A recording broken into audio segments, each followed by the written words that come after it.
Nous sommes de retour en direct sur le plateau de TV Finance, votre émission quotidienne qui s'attache à comprendre un monde qui file à 1000 à l'heure et essayer de vous le retranscrire de façon la plus objective possible pour que vous puissiez adapter votre stratégie d'investissement au trading le plus habilement possible ou bien tout simplement emmagasiner de l'information pour vous façonner un avis le plus objectif possible sur une situation qui file, une situation mondiale qui file à 1000 à l'heure et dont chaque heure est finalement le théâtre de rebondissements particulièrement croustillant pour ceux qui s'y intéressent. Dans ce cadre-là, dans cet environnement, comment aborder et trader le CAC 40 ? Eh bien, c'est tout le travail d'Antoine Quesada qui nous retrouve à l'instant. Bonjour Antoine. Bonjour Louis-Antoine.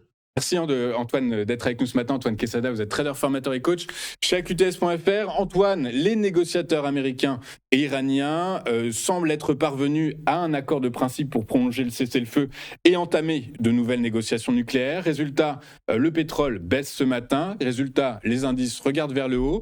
Est-ce que dans cette optique où on a un peu de visibilité et qui peut-être cette visibilité annonciatrice d'un certain calme, un retour au calme au Moyen-Orient, est-ce que ça peut être de nature à inciter le CAC 40 à aller chercher ses plus hauts historiques, puisqu'on n'en est pas loin? Ça n'est pas exclu, effectivement. Je pense qu'il y a un regain d'optimisme suite à ces événements que vous évoquez, ce cessez-le-feu, et puis surtout un accord en fait qui devrait aboutir, qui finira par aboutir. Et si le CAC n'a pas déjà plongé davantage qu'il ne l'a fait même au pire moment de la crise, c'est qu'il était particulièrement costaud et il confirme cette force. Donc effectivement, les bonnes nouvelles qui s'approchent sont, comme je l'ai souvent dit, de nature à donner confiance aux investisseurs qui n'attendent que ça, en fait. Hein. On sent bien que tout le monde est sur les starting blocks, prêt à investir, prêt à se lancer à l'assaut peut-être des plus hauts historiques, pourquoi pas. En tout cas, le marché attend des bonnes nouvelles et ces bonnes nouvelles, elles s'approchent. Donc oui, je pense qu'il faut rester assez confiant.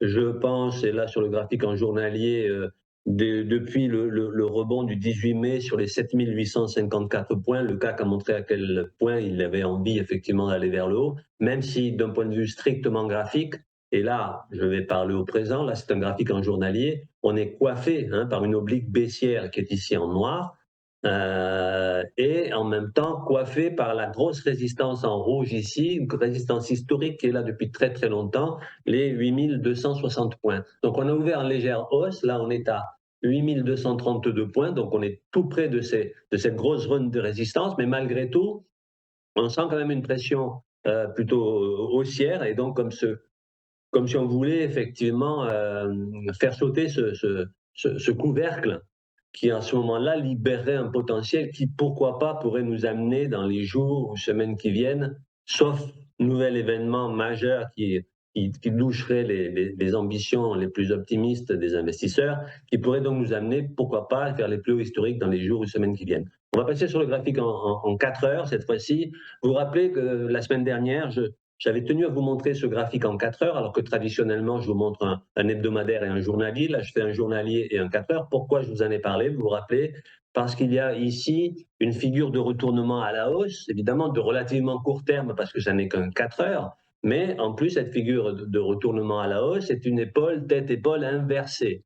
Et d'autant plus boostée qu'elle contient des éléments graphiques, techniques que j'utilise dans ma méthode, que sont notamment les divergences. Et là, vous avez toujours d'actualité, une divergence haussière classique, donc de retournement à la hausse, qui est ce segment ici sous la courbe des prix qui est baissier, ce petit segment noir à peu près au milieu de l'écran, baissier sous la courbe des prix alors qu'il est haussier sous la courbe de l'indicateur. Donc ce décalage, cette divergence en fait de comportement qui montre une anomalie quelque part de marché, et moi j'exploite ces anomalies de marché, et comme je l'ai dit, j'aime le répéter, je n'utilise les indicateurs techniques que pour cette notion de divergence. Les autres éléments n'ont à mes yeux guère d'importance, à la rigueur la zone de surachat ou de survente. Mais enfin, je ne vais pas faire un cours ici sur cet indicateur-là, sur ces indicateurs. Donc bref, une divergence haussière classique qui met fin à la baisse sur les 7854 points. Une épaule tête-épaule inversée, la ligne de coup de cette épaule tête-épaule inversée, parce qu'elle n'aurait pas de sens s'il n'y avait pas une ligne qui était une résistance, c'est la ligne ici que vous avez en bleu, qui passe sur la zone des 7000 des 8070 points, pardon, et à partir de là, j'utilise Fibonacci simplement en extension, enfin en report, hein, je prends le point bas de cette tête, donc le point bas des 7854, reporté sur la ligne de cours et reporté ensuite au-dessus, nous donne, c'est le graphique de la semaine dernière, hein, il n'a guère changé, nous donne des objectifs potentiels qui à ce moment-là deviennent beaucoup plus probables que si je n'avais pas une divergence de retournement à la hausse. En clair, ces objectifs n'ont pas bougé. L'objectif ici était les 8000, pardon, je n'ai pas mon graphique là sous les yeux ici, je me le mets en 4 heures, le voilà, et c'était 8292 points. Alors dans le cours de la semaine, on est allé à une douzaine de points, on est allé à 8280 points au plus haut de ce niveau, alors que la semaine dernière, je vous disais, il me semblait assez ambitieux et peu probable qu'on aille chercher les 100%. Mais on n'est pas loin des 100% et le marché, le CAC, a envie d'y aller. Encore une fois, on est quand même coiffé par cette oblique baissière ici et par cette grosse résistance.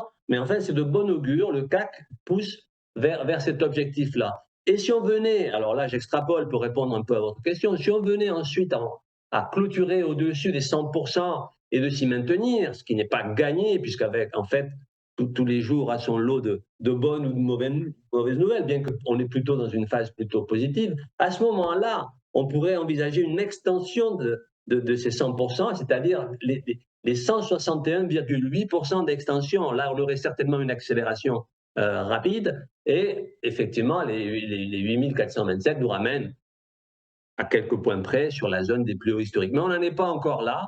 Encore va-t-il falloir aujourd'hui ou assez rapidement tout de même franchir ces grosses résistances que sont les 8260 points. Et je dirais que si on venait à clôturer au-dessus des 8280 points, rapidement, quand je dis rapidement, c'est aujourd'hui, voire lundi, à ce moment-là, on peut envisager le scénario le plus optimiste possible, je dirais, dans le contexte actuel qui se prête un petit peu à l'optimisme, comme je l'avais déjà laissé entendre la semaine dernière. Donc plutôt confiance. À défaut de franchir cette grosse résistance qui est malgré tout là, il ne faut pas trop s'exciter, on aura un support très important qui est les 8160, support historique lui aussi, vous l'avez ici en ligne horizontale jaune, ces deux niveaux, 8260 et 8160, sont une zone particulièrement à laquelle le CAC est particulièrement habitué depuis pas mal de temps déjà. Donc, support et résistance sur cette centaine de points. Alors, pourquoi pas latéralisation à ce moment-là? Évidemment, quand on est pris entre deux eaux, entre un support et une grosse résistance, bon, latéralisation qui pourrait durer quelques heures à quelques jours, mais plutôt confiant sur la suite, plutôt optimiste. Espérons que les fondamentaux et la géopolitique nous permettra de valider cet optimisme. Ok, très clair. Écoutez, on va suivre tout cela avec attention, même si les marchés semblent en faire fi ce matin, mais la guerre en Ukraine a franchi une frontière assez importante cette nuit, puisque l'armée russe aurait bombardé un immeuble civil en Roumanie, surtout le Roumanie, pays membre de l'OTAN. C'est surtout ça l'information principale, donc à voir comment est-ce que les marchés réagissent à cette information, mais a priori c'est très clairement l'optimisme autour des négociations entre Washington et Téhéran qui nourrit l'espoir des investisseurs ce matin. Merci beaucoup, Antoine, d'avoir été avec nous aujourd'hui, ce matin. Antoine Quesada, trader formateur et coach chez AQTS.fr, avec nous tous les vendredis matins pour nous expliquer comment se comporte le CAC 40 et comment s'y frotter. À très bientôt, Antoine, à la semaine prochaine. De notre côté, on marque une courte page de publicité. On se retrouve juste après avec le point stratégique d'Eric Galliaga. À tout de suite.